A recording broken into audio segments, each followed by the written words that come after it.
Katniel, may dapat abangan.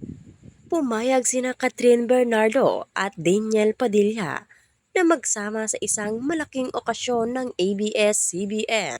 Ipinagluksa ng Katniel fans ang paghihiwalay nina Catherine Bernardo at Daniel Padilla dahil hindi nila matanggap na hahantong sa wala ang 11 taong relasyon ng kanilang mga iniidolong artista.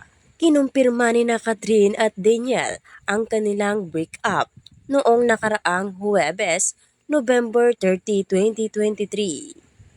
Pero tiyak na ikatutuwa ng mga tagahanga ng Katniel Love Team na pumayag sina Catherine at Daniel na magsama sa isang malaking okasyon ng ABS-CBN at ito ang kanilang dapat abangan. Ang pagpayag ni na Catherine at Daniel na magkasama sa isang proyekto ng ABS-CBN ang resulta ng kanilang maayos na paghihiwalay at patuloy na pagpapahalaga nila sa pagiging profesional sa trabaho.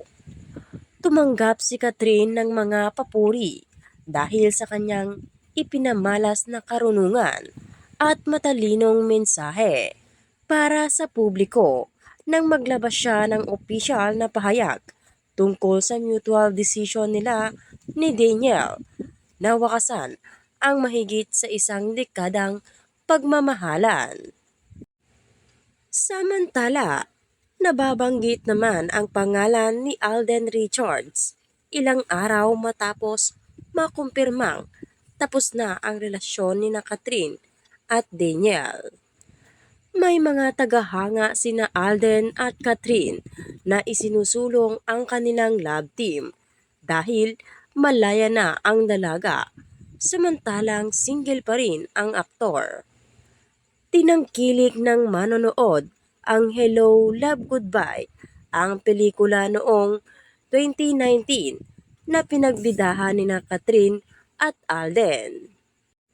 Napansin umano ang chemistry ng dalawa sa kanilang unang pagtatambal sa pelikula na phenomenal hit, kaya may mga umaasang magkaroon sila ng relasyon sa tunay na buhay dahil hiwalay na si Catherine kay Daniel. Samantala, namataan si Daniel Padilla sa bayan ng kanyang ina na si Carla Estrada noong Linggo, December 3, 2023.